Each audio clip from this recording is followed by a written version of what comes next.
Hello बच्चों, VI के education channel में आप सभी का स्वागत है बच्चों। चलिए बच्चों, आज की इस वीडियो में मैं आपको क्लास 12th का बायोलॉजी का बच्चों महा ऑब्जेक्टिव क्वेश्चन कराऊंगा बच्चों। महा ऑब्जेक्टिव का पार्ट 1 वीडियो है बच्चों। यह वीडियो बच्चों आप लोगों के लिए क्रैश कोर्स की भांति है बच्चों, और ये पूरा शुरू से लेकर अंत तक जरूर देखिएगा बच्चों। यह वीडियो आपके बोर्ड एग्जाम के लिए बहुत महत्वपूर्ण है।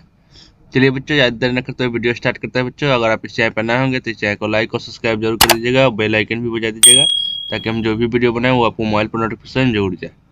चलिए बच्चों, पहला प्रश्न क्या बोला है बच्चों? निम्न में से कौन उभयलिंगी पादप नहीं है? निम्न में से कौन उभयलिंगी पादप नहीं है? पपीता, सरसों, मक्का, गुड़हल। तो इनमें से कौन है बच्चों जो कि उभयलिंगी पादप नहीं है? तो इसका सही आंसर क्या होगा बच्चों? चलिए बच्चों, इसका सही आंसर बताइए कमेंट में। इसका सही आंसर जो बच्चों ऑप्शन नंबर ए, पपीता। पपीता उभयलिंगी पादप नहीं है, यानी कि ऑप्शन नंबर ए बिल्कुल राइट आंसर हो जाए बच्चों, पहला का। दूसरा वापस बोला है बच्चों, SO2 प्रदूषण का सूचक कौन है? SO2 प्रदूषण का सूचक कौन है? शैवाल, लाइकेन, कवक, उपयुक्त सभी। तो इसका सही आंसर जो बच्चों SO2 प्रदूषण का सूचक कौन है? तो वह लाइकेन है। कौन है? तो लाइकेन, यानी कि ऑप्शन नंबर बी बिल्कुल राइट आंसर जो बच्चों, दूसरा का। अगर आपको इसका आंसर पता होगा तो बच्चों कमेंट में आप लोग जरूर लिखिएगा बच्चों, और ये वीडियो शुरू से लेकर अंत तक जरूर देखिएगा बच्चों। तीसरा नंबर प्रश्न है बच्चों, मानव युग्मकों में गुणसूत्रों की कितनी संख्या होती है? 21, 23, 44 या फिर 46? तो इसका सही आंसर क्या होगा बच्चों? मानव युग्मकों में गुणसूत्रों की कितनी संख्या होती है? तो इसका सही आंसर हो जाएगा बच्चों ऑप्शन नंबर डी, 46। कितनी होती है? तो 46, यानी कि ऑप्शन नंबर डी बिल्कुल राइट आंसर हो जाएगा बच्चों, तीसरा का। चौथा नंबर प्रश्न है बच्चों, अंडप्रजक क्या है? अंडप्रजक क्या है? मुर्गी है, सांप है, मगरमच्छ है, उपयुक्त सभी है। तो इसका सही आंसर क्या जाएगा बच्चों? इसका आंसर तो आप लोगों को पता ही होगा बच्चों कि अंडप्रजक क्या है, जो प्रजाति अंडा देता है। तो उसका सही आंसर बच्चों ऑप्शन नंबर डी, उपयुक्त सभी, यानी कि मुर्गी भी और सांप भी, मगरमच्छ, ये सभी अंडप्रजक है। यानी कि अंडप्रजक क्या है? तो मुर्गी, सांप, मगरमच्छ, उपयुक्त सभी है, यानी कि ऑप्शन नंबर डी बिल्कुल राइट आंसर जो बच्चों चौथा का। पांचवा नंबर प्रश्न है बच्चों, जब संतति की उत्पत्ति एकल जनक द्वारा होती है तब यह क्या कहलाता है? यानी कि जब संतति की उत्पत्ति एकल जनक द्वारा होती है तब यह संतति क्या कहलाता है? लैंगिक जनन कहलाता है, अलैंगिक अम्ल कहलाता है, या फिर आंतरिक निषेचन कहलाता है, या फिर बाहरी निषेचन कहलाता है? तो इसका सही आंसर क्या जाएगा बच्चों? जब संतति की उत्पत्ति एकल जनक द्वारा होती है तब यह क्या कहलाता है? तब यह अलैंगिक अम्ल कहलाता है। क्या कहलाता है? तो अलैंगिक अम्ल, यानी कि ऑप्शन नंबर बी बिल्कुल राइट आंसर हो जाएगा बच्चों, पांचवा का। छठा नंबर प्रश्न है बच्चों, निम्न में से कौन द्विगुणित संरचना है? निम्न में से कौन द्विगुणित संरचना है? अंडाणु, शुक्राणु, युग्मनज, उपयुक्त सभी। तो इसका सही आंसर क्या हो जाएगा बच्चों? निम्न में से कौन द्विगुणित संरचना है? तो इसका सही आंसर बच्चों ऑप्शन नंबर सी, युग्मनज। युग्मनज द्विगुणित संरचना है, लेकिन छठा का ऑप्शन नंबर सी बिल्कुल राइट आंसर हो जाएगा बच्चों। सातवां नंबर प्रश्न है बच्चों, क्रमिक विकास में किसका योगदान है? क्रमिक विकास में किसका योगदान है? स्वपरागन का, परपरागन का, कायिक प्रवर्धन का, या फिर संकरण का? तो इसका सही आंसर क्या हो जाएगा बच्चों? क्रमिक विकास में किसका योगदान है? तो इसका सही आंसर बच्चों ऑप्शन नंबर बी, पर परागन का योगदान है। ऑप्शन नंबर बी बिल्कुल राइट आंसर बच्चों, सतवा का। आठवां नंबर प्रश्न है बच्चों, प्राकृतिक अनिषेक जनन किसमें पाया जाता है? प्राकृतिक अनिषेक जनन किसमें पाया जाता है? मक्खी में, मधुमक्खी में, मच्छर में, या फिर उपयुक्त सभी? तो इसका सही आंसर क्या हो जाएगा? प्राकृतिक अनिषेक जनन किसमें पाया जाता है? तो इसका सही आंसर बच्चों ऑप्शन नंबर बी, मधुमक्खी में पाया जाता है। किसमें? तो मधुमक्खी में। ऑप्शन नंबर बी बिल्कुल राइट आंसर हो जाएगा बच्चों, अठवा का। नौवां नंबर प्रश्न पर है बच्चों, स्तनधारियों में निषेचन का भाग क्या है? स्तनधारियों में निषेचन का भाग क्या है? अंडाशय, वर्षय भाग या फिर गर्भाशय, फिलोपियन नली। तो इसका सही आंसर क्या हो जाएगा बच्चों? स्तनधारियों में निषेचन का भाग क्या है? तो इसका सही आंसर बच्चों ऑप्शन नंबर डी, फिलोपियन नली है। क्या है? तो फिलोपियन नली, यानी कि ऑप्शन नंबर डी बिल्कुल राइट आंसर जो बच्चों 9वां का। 10वां नंबर प्रश्न हो रहा है बच्चों, वायु प्रागित पुष्प सामान्यतः क्या होते हैं? वायु प्रागित पुष्प सामान्यतः क्या होते हैं? आकर्षक, छोटे या फिर रंगहीन, या फिर ए और सी दोनों, यानी कि आकर्षक और रंगहीन दोनों। सॉरी बच्चों, बी और सी दोनों, छोटे और रंगहीन दोनों। तो इसका सही आंसर क्या हो जाएगा बच्चों? वायु प्रागित पुष्प सामान्यतः क्या होते हैं? तो वह सामान्यतः बी एवं सी दोनों होते हैं, यानी कि ऑप्शन नंबर डी बिल्कुल राइट आंसर जो बच्चों 10वां का। 11वां नंबर प्रश्न है बच्चों, किस फल का बीज चोल खाया जाता है? किस फल का बीज चोल खाया जाता है? जायफल का, या फिर लीची, या फिर शरीफा का, या फिर उपयुक्त सभी का? तो इसका सही आंसर क्या हो जाएगा बच्चों? किस फल का बीज चोल खाया जाता है? तो इसका सही आंसर बच्चों ऑप्शन नंबर बी, लीची का खाया जाता है। किसका? तो लीची का, यानी कि ऑप्शन नंबर बी बिल्कुल राइट आंसर हो जाएगा बच्चों 11 का।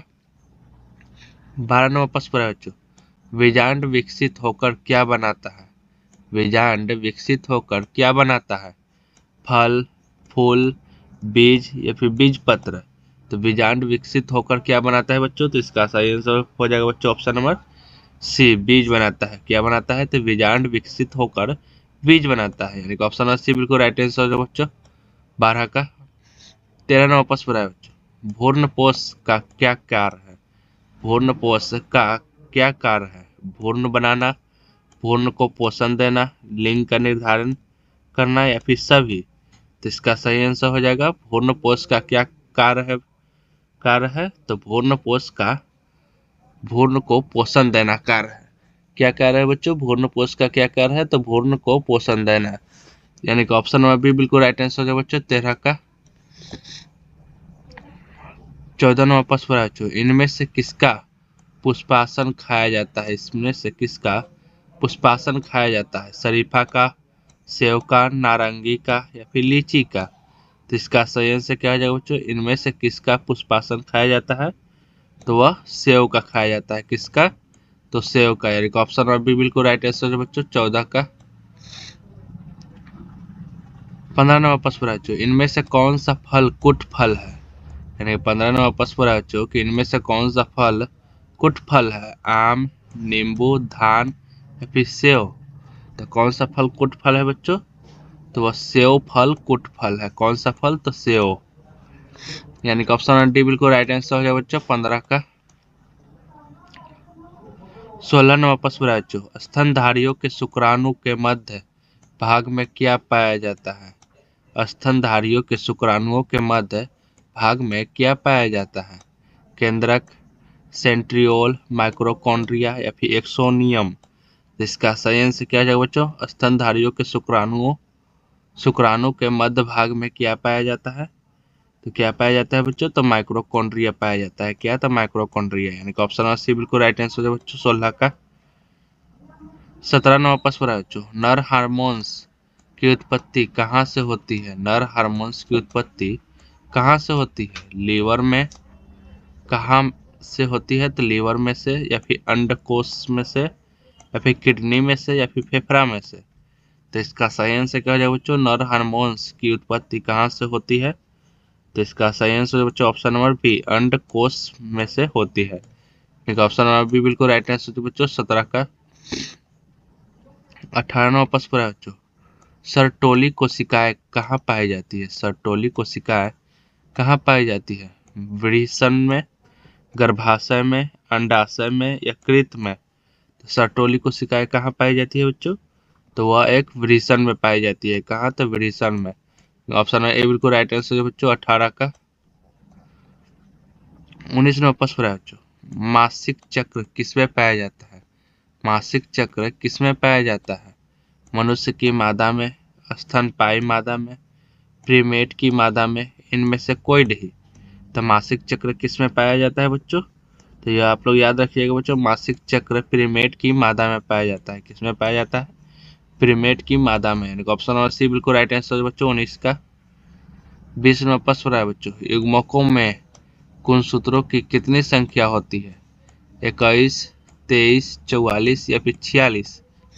तो इसका सही आंसर क्या हो जाएगा बच्चों? युग्मकों में गुणसूत्रों की कितनी संख्या होती है? तो 23 होती है। कितनी? तो 23। यानी कि ऑप्शन नंबर बी बिल्कुल राइट आंसर है बच्चों 20 का। 21 नंबर प्रश्न है बच्चों, नेत्र लेंस किससे बनता है? नेत्र लेंस किससे बनता है? एकोड्रम से या फिर मीसेड्रम से या फिर एंडोड्रम से या फिर एक्टोड्रम एवं मीसेड्रम से? तो इसका सही आंसर क्या हो जाएगा बच्चों? लेंस नेत्र किससे बनता है? तो नेत्र लेंस इसका किससे बनता है बच्चों? तो एकोड्रम से बनता है। यानी कि ऑप्शन ए बिल्कुल राइट आंसर है बच्चों 21 का। 22 नंबर प्रश्न है बच्चों, अंडाशय किसमें पाए जाते हैं? अंडाशय किसमें पाए जाते हैं? नर जनन तंत्र में या फिर मादा जनन तंत्र में? ए और बी दोनों में या फिर इनमें से कोई नहीं? तो इसका सही आंसर क्या हो जाएगा बच्चों 22 नंबर का? अंडाशय किसमें पाया जाता है? तो अंडाशय किसमें पाया जाता है? तो मादा जनन तंत्र में पाया जाता है। किसमें? तो मादा जनन तंत्र में। यानी कि ऑप्शन नंबर बी बिल्कुल राइट आंसर हो जाएगा बच्चों 22 का। 23 नंबर प्रश्न है बच्चों, नर एवं मादा युग्मक के संयोजन से क्या बनता है? नर एवं मादा युग्मक के संयोजन से क्या बनता है? अंडाणु, शुक्राणु, वीर्य, युग्मनज। तो नर एवं मादा युग्मकों के संयोग से क्या बनता है बच्चों? तो इसका सही आंसर बच्चों ऑप्शन नंबर डी युग्मनज बनता है। ऑप्शन नंबर डी बिल्कुल राइट आंसर है बच्चों 23 का। 24 नंबर प्रश्न है, इनमें से कौन अंडज अंडज है? इनमें से कौन अंडज है? एकिडना, कंगारू, गाय, इनमें से कोई नहीं? तो इसका सही आंसर क्या है बच्चों? इनमें से कौन अंडज अंडज है? तो इसका सही आंसर है बच्चों ऑप्शन नंबर ए, एकिडना एक अंडज है। यानी कि ऑप्शन नंबर ए बिल्कुल राइट आंसर है बच्चों 24 का। 25 नंबर प्रश्न है बच्चों, शुक्राणुओं के परिपक्वन किसमें होते हैं? शुक्राणुओं के परिपक्वन किसमें होते हैं? वृषण में, शुक्रवाहिका में, अधिवृषण में, शुक्राशय में? तो शुक्राणुओं के परिपक्वन किसमें होते हैं बच्चों? तो इसका सही आंसर बच्चों ऑप्शन नंबर सी, अधिवृषक में होते हैं।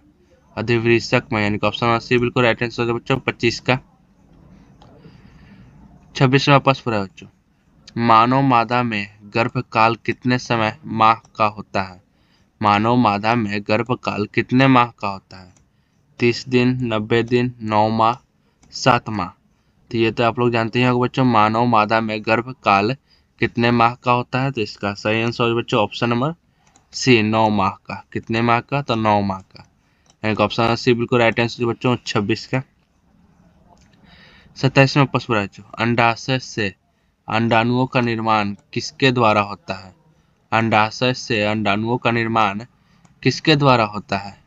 अंडाणु जनन द्वारा, अंड जनन द्वारा या फिर ए और बी दोनों या फिर इनमें से कोई नहीं? तो इसका सही आंसर क्या हो जाएगा बच्चों? अंडाशय से अंडाणुओं का निर्माण किसके द्वारा होता है? तो इसका सही आंसर बच्चों ऑप्शन नंबर बी, अंड जनन द्वारा होता है। यानी कि ऑप्शन नंबर बी बिल्कुल राइट आंसर है बच्चों 27 का। 28 नंबर प्रश्न है बच्चों, अंडोशय में अंडाणु के बाहर निकलने की क्रिया क्या कहलाती है? 28 नंबर प्रश्न है बच्चों, अंडोशय में अंडाणु के बाहर निकलने की क्रिया क्या कहलाती है? उत्सर्जन या फिर अंडजनन, अंडोत्सर्जन या फिर संकलन? तो इसका सही आंसर हो जाएगा बच्चों ऑप्शन नंबर सी, अंडोत्सर्जन। क्या कहलाता है? तो अंडोत्सर्जन। यानी कि ऑप्शन नंबर सी बिल्कुल राइट आंसर है बच्चों 28 का। 29 नंबर प्रश्न है बच्चों, नर में वृषण कोष कहाँ स्थित रहता है? नर में वृषण कोष कहाँ स्थित रहता है? वक्ष गुहा में, उदर गुहा में, उदर गुहा के बाहर, अंडाशय में? तो इसका सही आंसर क्या हो जाएगा बच्चों? नर में वृषण कोष कहाँ स्थित रहता है?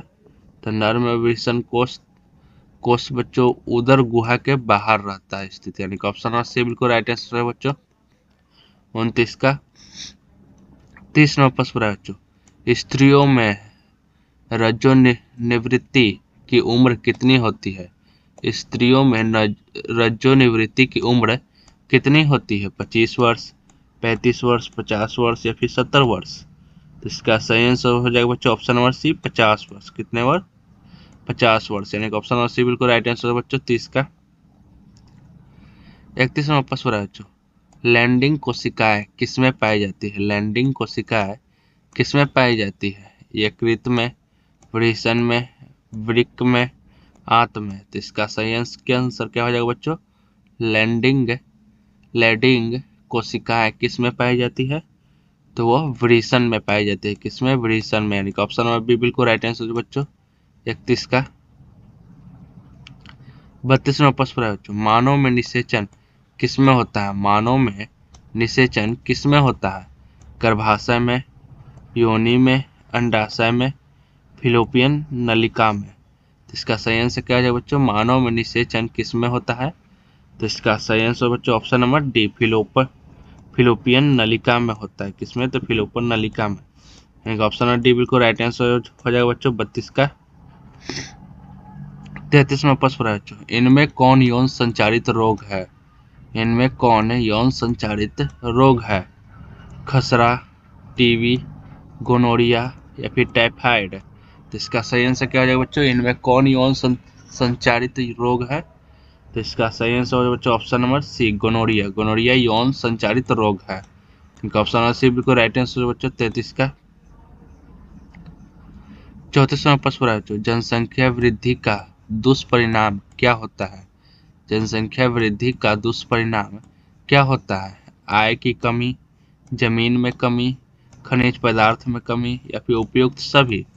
इसका सही आंसर क्या हो जाएगा बच्चों? जनसंख्या वृद्धि का दुष्परिणाम क्या होता है? तो इसका सही आंसर बच्चों ऑप्शन नंबर डी, उपयुक्त सभी, यानी कि ये सभी परिणाम होते हैं, यानी कि ऑप्शन नंबर डी बिल्कुल राइट आंसर हो जाएगा बच्चों 34 का। 35 नंबर प्रश्न है बच्चों, प्रथम मानव जनसंख्या विस्फोट का कारण क्या है? 35 नंबर प्रश्न है बच्चों, प्रथम मानव जनसंख्या विस्फोट का कारण क्या है? कृषि, औद्योगिकरण, तकनीक या फिर सभ्यता से परिवर्तन? तो इसका सही आंसर क्या हो जाएगा बच्चों? प्रथम मानव जनसंख्या विस्फोट का कारण क्या है? तो बच्चों इसका सही आंसर हो जाएगा बच्चों ऑप्शन नंबर सी, तकनीकी। क्या है? तो तकनीकी, यानी कि ऑप्शन नंबर सी बिल्कुल राइट आंसर है बच्चों 35 का। चलिए बच्चों, आप सभी का यहाँ पर पद समाप्त होता है बच्चों। अगर आप इस चैनल पर नए होंगे तो इस चैनल को लाइक और सब्सक्राइब जरूर कर दीजिएगा बच्चों। आप बेल आइकन भी बजा दीजिएगा ताकि हम जो भी वीडियो बनाए वो आपको मोबाइल पर नोटिफिकेशन जरूर जाए। चलिए बच्चों।